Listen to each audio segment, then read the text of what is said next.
Hello everyone, welcome back to Coach Craig's Sports. Today is Tuesday, so we're going to be talking some waivers, and these are going to be the waivers for most of y'all the championships week. If you guys made it to the championship, congratulations to you. If you guys aren't in the championship, hopefully you're fighting for third place. Hopefully you're playing in a league that gives you some money back for third place as well. But no matter what your situation is, as long as you're still playing this week, these waivers are going to be applicable to you. But with that being said, I realize some of you guys do have championships weeks in week 17, so I did list those matchups on these players as well. This is going to be a little bit shorter list than normal because you're pretty much just looking for guys you can try to plug and play this week or try to snipe and keep away from your opponent, essentially. But we'll get started. We'll start off at the quarterback position. First off, we got my boy, Jalen Hurts. Quarterback number 1 last week. You guys, if you've been watching my channel, you probably already picked him up. So we shouldn't have to talk about him too much. But once again, great guy to pick up. 24 out of 44, 338 yards last week, 3 passing touchdowns, 63 yards and a rushing touchdown. Probably should have had another passing touchdown too if Dallas Goedert would have caught the ball. You're talking about explosive potential here. He's going against a Cowboys matchup this week that is going to be awesome for him. 43.82 fantasy points last week, owned in 33% of ESPN leagues, 39% of Yahoo leagues, and that number is way, way too low. Even if you're not going to play Jalen Hurts this week, you need to pick him up. Make sure your opponent does not have him, does not backfire against you. Then in week 17, he goes against Washington, if you guys are still playing her in week 17, but definitely a guy that should be picked up this week no matter what. Generally, I pick guys that are 50% or under owned, but I will admit that Drew Brees is still out there in a few leagues. So if he's out there, he's not one of them guys I probably want to start. It is a pretty good matchup, but he's a guy we would like to keep away with at least. 15 out of 34 last week. Not the best week overall for him. He was a little rusty coming back. 234 yards, 3 touchdowns, 1 interception. 25.36 fantasy points. And once again, these are all going to be in 6-point per passing touchdown formats. He's owned in 55% of ESPN leagues, 72% of Yahoo leagues. He was dropped in some leagues since he got injured. Some leagues he might not have been picked up back in yet. Just see if he's out there in your league. If you need a quarterback, you can play him. If Jalen Hurts is not out there. If you just want to play keep away with and your opponent needs a quarterback, he's a great guy to play keep away with as well. Goes against Minnesota this week, should be a pretty good matchup. Then week 17 is Carolina, another very good matchup as well. Then, last but not least, for the quarterback position, we got Baker Mayfield. So, Baker has been on fire lately, honestly. We saw, him play on Sunday Night Football, 27 out of 32, 297 yards, 2 touchdowns, 0 interceptions, 11 rushing yards, 24.98 fantasy points, owned in only 27% of ESPN leagues, 47% of Yahoo leagues. Great matchup this week against the New York Jets. I know the Jets are coming off a win now, so congratulations to them, but it should be a very, very good matchup for Baker Mayfield and company. Then week 17 is Pittsburgh. That could be for the division title, honestly. So definitely a lot of implications in that game as well. So Baker's definitely somebody else to consider. Those are the 3 quarterbacks that I got. So we're going to move over to the running back position and the running back position. Last week there wasn't a lot of guys. This week there is a lot of guys. Some of these guys may be owned in your league. And these guys, their order will vary depending on your team, kind of what you need. If you guys have any questions at all regarding running backs that are available in your league, who you should add, who you should drop, just kind of give me an overview of your team, your scoring format, and stuff like that. I'd be glad to answer your questions. We got Jeff Wilson Jr. first up. As you guys know, he's one of my boys. He's had a pretty solid season overall. Last week we thought maybe Raheem Mostert would not play, and Jeff Wilson Jr. would have the job all to himself. Raheem Mostert played. He got most of the carries early. Then he injured his ankle once again. He's going to be out this week, probably out for the season with another high ankle sprain. Jeff Wilson Jr. played on 46% of the snaps, leading the way in the backfield. 16 carries for 60 yards, 1 touchdown. He saw 4 targets, didn't end up with a catch, though. Had 12 points in fantasy overall. This is PPR scoring. If you guys don't use PPR scoring, just adjust accordingly. But either way, this would be 12 points in standard as well. He's owned in about half of leagues, 50% ESPN, 56% Yahoo. Goes against Arizona this week. Should be a pretty good matchup for him there. And then Seattle in week 17. He is dealing with a little bit of an ankle injury himself. So he's a guy to kind of pick up, monitor throughout the week. If he's not able to go and Mostert's out, then you could be looking at guys like Tevin Coleman and Jerick McKinnon. But we got some better options for you in the next couple guys before those guys. If you're in a deeper league, you can definitely consider them as well. And then next up, we got Darrell Henderson and Malcolm Brown. Sorry about that. I cut out Malcolm Brown's name a little bit there, but Cam Akers is hurt, and he's out for week 16. He's got a high ankle sprain as well. Probably out week 16 and 17. Henderson's owned in 59% of ESPN leagues, 63% of Yahoo leagues. There's a chance he's out there, but if he's not, then you might want to consider somebody else on the list. If you're in PPR league, a deeper league, you can consider Malcolm Brown. He's owned in 24% of ESPN leagues, 16% of Yahoo leagues. I expect Henderson to get the majority of the workload, and Brown kind of mix in on passing downs, but definitely Henderson is someone to consider, and then Brown kind of if you're in a deeper league. Then we got Le'Veon Bell. We got to talk about him too. And, obviously the theme of this week is high ankle sprains. And Clyde Edwards-Hilaire's got one as well. Le'Veon Bell, this past game, 32% of the snaps he played on. Okay, so 15 carries, 62 yards, and a touchdown. Forgot to add the touchdown on there on the screen, but it is there. He did score one, you guys. And then he had one target, one reception for 14 yards. And he had 14.6 fantasy points. Pretty solid day overall there. And that was in a limited role. You got him coming in as the primary back now. He could definitely have a lot of upside. He's owned in 57% of ESPN leagues, 54% of Yahoo leagues. So there's a chance that he's not out there. But if nothing else, you need to pick him up. Play keep away even if your running back core is stacked, just so your opponent does not get him as well. He plays against Atlanta this week. Atlanta's been very good against fantasy running backs, though. They are second in points against for fantasy running backs. So not the best matchup in the world, but week 17 is that Chargers matchup, and that one is going to be juicy. Then we got Salvon Ahmed, and he had a great week last week. He's definitely somebody to consider, but he's not at the top of the list just because Myles Gaskin will likely be back this week. He's been on the COVID list. I believe he did test positive, so he missed the last 2 games. He should be back, but if he's still experiencing problems with that, Salvon Ahmed would be a smash play. Played on 60% of snaps this past week. 23 carries, 122 yards, and 1 touchdown. 3 targets, 1 reception for 5 yards, 21.7 fantasy points. That's definitely somebody you want to be starting. Owned in 24% of ESPN leagues, 34% of the Yahoo leagues. Goes against a good matchup this week against the Las Vegas Raiders, and a pretty good matchup in week 17 against the Buffalo Bills. So he's definitely somebody to consider, especially if Myles Gaskin's out. He's definitely somebody you can pick up, and then if Gaskins is going to be playing, then you can just pivot to someone else. Then we got Tony Pollard, and he's another guy kind of like Salvon Ahmed. Last week, Ezekiel Elliott did not play.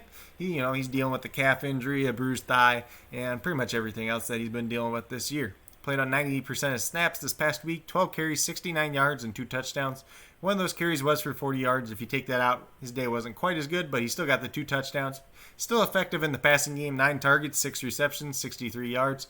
31.2 fantasy points, owned in 35% of ESPN leagues, 46% of Yahoo leagues. Still pretty good chance that he's out there. And like Le'Veon Bell, this is a guy that you either need to pick up and play or pick up to keep away from your opponent just so that they don't beat you with this guy. We don't know if Ezekiel is going to play once again this week. Could be closer to game time like it was last week. But just kind of keep an eye on the practice logs. If he doesn't play, then obviously Pollard is going to be somebody to consider. But you want to pick him up early this week. The worst thing that happens is he just sits on your bench. That's literally the worst thing that can happen. Plays against Philadelphia this week. Not the best matchup, but they have struggled some against receiving backs. And then the Giants in week 17. And we're going to move over to the wide receivers. Don't have any more key handcuff running backs this week because, this is either your last week or your second to last week. So you don't really need to be holding on to them handcuff running backs at this point in time unless the starter ahead of them is already banged up or injured. But wide receivers, it's not quite a deepest group this week, but we'll talk about some guys. We got Keke Coutee once again, played on 80% of snaps, 7 targets, 5 receptions, 53 yards, 1 touchdown, and for me, as a Texans fan, 1 very costly fumble. He fumbled down on the 2-yard line, and it lost us the game, essentially. If he would have got in there, he would have had 2 touchdowns, but that's just too wishful thinking for fantasy. But, he had a solid day, 14.3 fantasy points. His ownership percentage went down a little bit, actually, in the past week. So he's owned in 31% of ESPN leagues, 41% of Yahoo leagues. He goes against Cincinnati in week 16. Very, very good matchup there. If you guys are still playing in week 17, plays against the Titans, which is about as good as it gets. So he's definitely somebody to pick up, consider, play, or even keep away from your opponent. Then we got Russell Gage. Julio Jones was out once again. He played on 91% of snaps, saw 10 targets, 5 receptions for 68 yards and a touchdown. Most of his work did come early in this game, though, so just keep that in mind. 17.8 fantasy points, owned in 21% of ESPN leagues, 24% of Yahoo leagues. Goes against the Chiefs this week. Not the best matchup in the world, but there should be some volume opportunity there, especially if Julio would miss once again. And then he has a repeat matchup in week 17 against Tampa Bay, who he just played this past week. Then we got my boy Tim Patrick once again. He played on 89% of snaps, 4 targets, 3 receptions, 14 yards. This was a bust game for him. There's no ifs, ands, or buts about it. Drew Lock did not throw to a wide receiver position in this game very much at all. Tim Patrick's still the leading wide receiver, but just was not a good day for him because of everything that was going on with Drew Lock. Buffalo's defense really, simplified the game for them. He's owned in 22% of ESPN leagues, 31% of Yahoo leagues. Pretty good chance that he's out there. Goes against the Chargers this week. Not the worst matchup in the world by any means. Then the Raiders in Week 17, if you guys are still playing once again. And that is a very, very good matchup. So somebody to, pick up, consider playing if you need to. If you got somebody that's banged up and they don't end up playing, he's definitely a fill-in starter there as well. We'll move over to tight ends. Once again, there is not much out there for tight ends.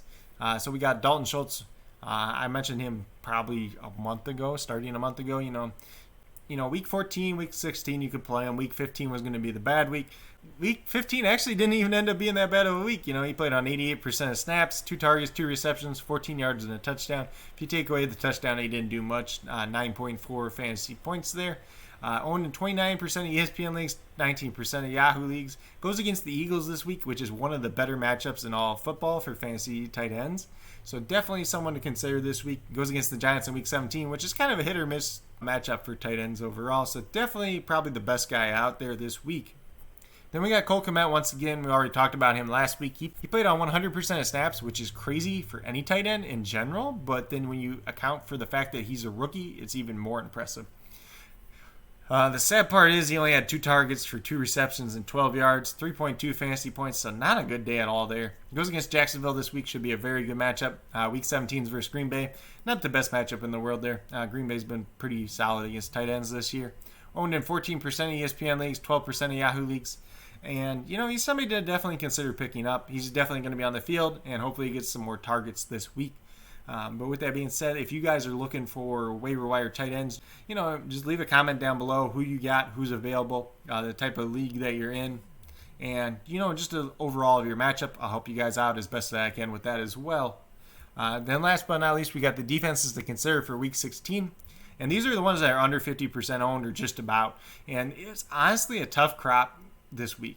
You got Arizona's defense owned in 32% of ESPN leagues, 34% of Yahoo leagues. They go against the San Francisco 49ers this week. 49ers have been averaging, 2 turnovers a game. They had 4 last week. Nick Mullins is hurt now, so he won't be playing quarterback. CJ Beathard comes in.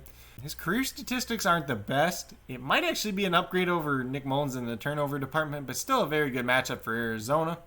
Then we got the Cardinals defense owned in 13% of ESPN leagues, 19% of Yahoo leagues. They go against the Washington football team this week. And if Alex Smith doesn't play, and the situation with Dwayne Haskins, it doesn't look like he's going to play now that he was irresponsible once again, broke COVID protocol for the second time this season. They could be down to Tyler Heineke or Steven Montez at quarterback. And Carolina's defense, they played pretty well against Green Bay, especially in the second half last week, so that would definitely be a matchup that you want to consider.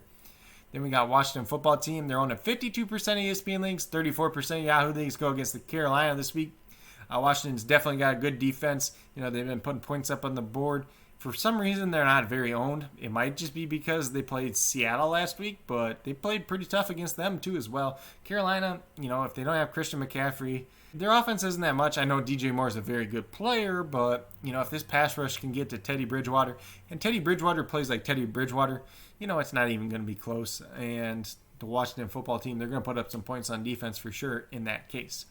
But with that being said, these are my waivers for this week, Week 16. Most of your all's championship week.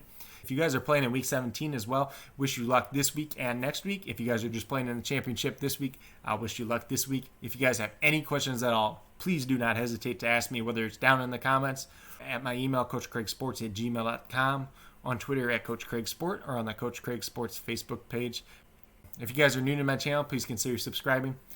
Greatly appreciate it. It helps build the community that we're trying to build here at Coach Craig Sports, and that's one for you, the viewers, helping you guys with your fantasy football teams, helping you, just enjoy fantasy football more, and getting some playoff wins. We got a couple playoff wins now. Hopefully you guys did too as well. We got this is the big championship week this week and next week. That's really my goal, is to help you guys win some championships, whether it's this week or next week. But with that being said, if you are new or current subscribers yet to do so, also hit that notification bell down below. Post up 5 videos a week. Like I've been saying, Monday is the top performers. Today is Tuesday, so Tuesday is the waiver wire video. And then on Wednesday, do the Thursday night football preview, starts and sits for that matchup. Thursday is the DFS value picks for DraftKings. Talk about the guys that are cheap or values on DraftKings that I do like for the week. Then on Friday, I do the starts and sets for all the other remaining matchups, so all 15 that would be remaining at that point in time. But with that being said, that's pretty much all I got for today's episode. Like I said, I hope you guys really enjoyed it.